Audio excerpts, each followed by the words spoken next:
जी और आपका आज की वीडियो स्वागत है। आज की वीडियो स्टार्ट करने से पहले मैं शाउट आउट देना चाहती हूँ लकी भाटिया जी को। थैंक यू सो मच हमें इतनी अच्छी ईमेल लिखने के लिए। और देखने पढ़ ली इन्होंने ईमेल, आप क्या आपने मुझे नहीं कुछ कहना। और इसके अलावा मैं ये बोलना चाहूंगी कि हाँ मैं बहुत ज्यादा टॉकेटिव हो चुकी हूँ, ब्लॉग्स बना बनाकर, वीडियोस बना बनाकर। इससे पहले यानी कि अगर हम बात करें तो मौजम से भी आप पूछ सकते हैं कि मैं काफी ज्यादा रिजर्व रहा करती थी। हाँ, ये नहीं थी बोलती। हाँ। लेकिन जब से हम लोगों ने यूट्यूबिंग स्टार्ट की है उसके बाद मेरी इतनी बातें होती हैं कि खत्म लेकिन वैसे मुझे अच्छा भी लगता है, मुझे मजा भी बहुत आता है। इवन किसी दिन अगर हम लोग ऑफ करें ना और हम लोग वीडियोस ना बनाए तो मुझे इतना अजीब लगता है, मुझे ऐसा लगता है मैंने पता नहीं कुछ मिस कर दिया है। तो ये बहुत इंपॉर्टेंट चीज हो गई है, हम दोनों ही चीज मिस करते हैं। एनीवे गाइस, आज जो वीडियो देखने हम जा रहे हैं उसकी सजेशन हम लोगों को थर्ड पार्ट में बहुत ज्यादा मिली थी और आज हम फोर्थ पार्ट देखने जा रहे हैं और टाइटल बताएंगे मौसम। टाइटल है Pakistani visits India part 4, a beach with deep history and other beach which is making history. Well देख लेते हैं ये वीडियो, लेकिन इससे पहले इस वीडियो के चैनल का ओरिजिनल लिंक आपको हमारी वीडियो के डिस्क्रिप्शन मिल जाएगा। सब्सक्राइब करें, लाइक करें, शेयर करें, फॉलो करें इनके चैनल को। उसके अलावा मैं व्लॉगिंग चैनल का लिंक और इंस्टाग्राम का लिंक भी हमारी वीडियो के डिस्क्रिप्शन मिल जाएगा। सब्सक्राइब करें, लाइक करें, शेयर करें और फॉलो करें। चलिए देख लेते हैं ये वीडियो। अस्सलाम वालेकुम एवरीवन, मेरा नाम हुदा है। वेलकम टू अनडाइल्यूटेड डायरीज और ये है पाकिस्तानी विजिट्स इंडिया पार्ट 4। और आज मैं आपको 2 ऐसी जगहें लेकर जाने वाली हूँ जिनमें से एक के साथ तो एक बहुत बड़ी हिस्ट्री जुड़ी हुई है और दूसरी ऐसी जगह जो हिस्ट्री बना रही है। तो चलिए स्टार्ट करते हैं। इससे पहले कि मैं आपको 2 जगहें वो दिखाऊं, मैं आपको कालीकट या कोड़ीकोड, जो असल में इसका नाम है, वहाँ का सबसे फेमस रेस्टोरेंट रहमत होटल लेके जा रही हूँ। और ऐसे कहते हैं कि अगर आप कोड़ीकोड कालीकट आते हैं और यहाँ पे आपने खाना नहीं खाया तो आपने बहुत बड़ी चीज़ कुछ मिस कर लिया। यहाँ की बिरयानी सबसे ज़्यादा मशहूर है। ये जगह बहुत ज़्यादा पैक्ड रहती है और अगर आपको आसानी से जगह मिल जाए तो आप बहुत लकी हैं, क्योंकि यहाँ पे खाने के लिए लोग काफ़ी देर तक वेट करते हैं।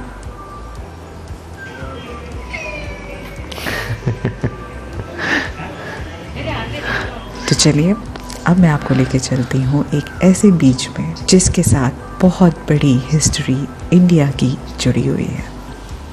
कपाट बीच वो जगह है जहाँ पे मई 1498 में वास्को डी गामा ने पहली मर्तबा इंडिया की ज़मीन पर कदम रखा था। तो हुआ कुछ यूँ था कि उस टाइम पुर्तगाल के जो किंग थे उन्होंने वास्को डी गामा को चूज़ किया ताकि वो समुद्री रास्ता कोई तलाश कर सकें, जिसकी वजह से वेस्टर्न कंट्रीज़ और इंडिया के दरमियान तिजारत या ट्रेडिंग का सिलसिला शुरू हो सके। तो वास्को डी गामा निकल पड़े अपने वॉयेज में। ऑलमोस्ट पूरा अफ्रीका घूमते हुए वो पहुँचे पोर्ट ऑफ मलिंदी पर। कहा जाता है कि वास्को डी गामा की वहाँ पे मुलाकात होती है एक अरब नेविगेटर से जिसका नाम अहमद इब्ने माजिद था। और अहमद इब्ने माजिद को लायन ऑफ सी बुलाया जाता था। कहते थे कि उनकी जो नॉलेज थी सी रूट्स के बारे में बहुत ही आला थी। जब वास्को डी गामा कोड़ीकोड पहुँचे या कोस्ट ऑफ मलाबार पहुँचे तो कोड़ीकोड के जो कुछ लोकल्स थे उन्होंने वास्को डी गामा के बंदों से पूछा, आप यहाँ क्यों आए हैं? तो वास्को डी गामा के लोगों ने कहा कि हम यहाँ क्रिश्चियंस और स्पाइसेस के लिए आए हैं। आप जानते हैं ये जो काली मिर्च है जो हम खाने के लिए इस्तेमाल करते हैं उसको ब्लैक गोल्ड उस टाइम पे कहा जाता था। इनफैक्ट आज भी ब्लैक गोल्ड कहा जाता है। उस टाइम पर यूरोपियंस के लिए ये ब्लैक गोल्ड इतना कीमती बन गया था कि जो वहाँ के एलीट्स होते थे वो इस ब्लैक गोल्ड को as a symbol of high status के लिए इस्तेमाल करते थे। वहाँ पे खड़ी होकर कुछ यूँ सोच आई कि अगर उस वक़्त वास्को डी गामा ना आते यहाँ तो शायद आज इंडिया और पाकिस्तान की एक डिफरेंट ही बिल्कुल मुख्तलिफ हिस्ट्री होती। लेकिन कहते हैं ना, जो लिखा होता है उसको कोई भी नहीं रोक सकता। हम आज एक दूसरे के साथ एक ह्यूमैनिटेरियन ग्राउंड्स पर एक दूसरे की रिस्पेक्ट ज़रूर कर सकते हैं, because at the end of the day it's all about serving the humanity in which ever way we can. और ये है वो मॉन्यूमेंट जहाँ पे एग्जैक्टली वास्को डी गामा ने लैंड किया था। मेरे कैमरे का नाइट विजन इतना ख़ास नहीं है, तो मैं आपको एक पिक्चर दिखा देती हूँ इस मॉन्यूमेंट की।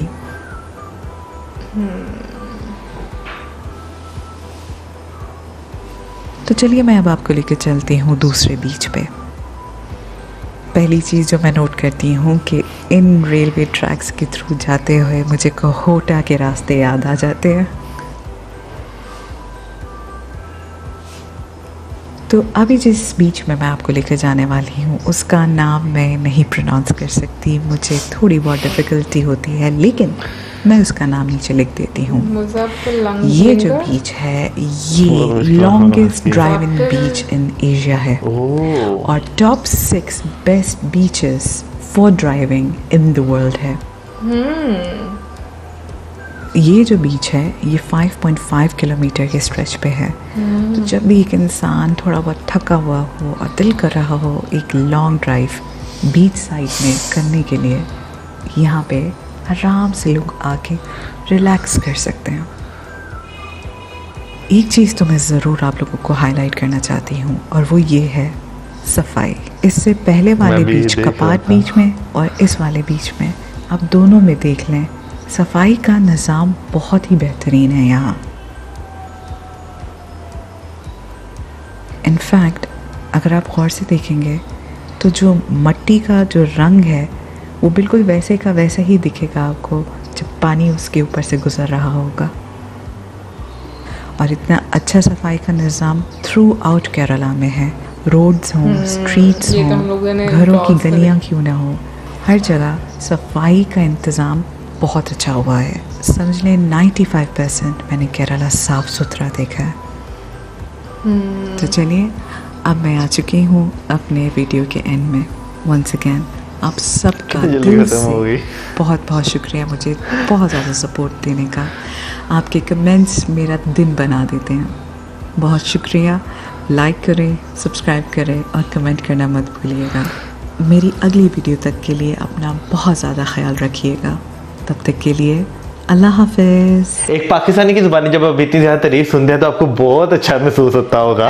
होप कि जब हम तारीफ करते हैं तो आप लोगों को पता चलता होगा कि जिन लोगों ने मतलब लाइव देखी है वो जगह कि वो लोग इतनी ज्यादा तारीफ कर रहे हैं। बट ये चीज तो थ्रू आउट मैंने भी नोटिस की थी जब हम लोगों ने कैलिकट विजिट करना शुरू किया था इनके साथ, कि सफाई का वाकई में बहुत ज्यादा ख्याल और ग्रीनरी बहुत आपको नजर आई और इवन के रोड्स इतने अच्छे और रोड्स के साइड पर कोई गंद, मतलब मुझे कुछ भी ऐसा नजर नहीं आया था।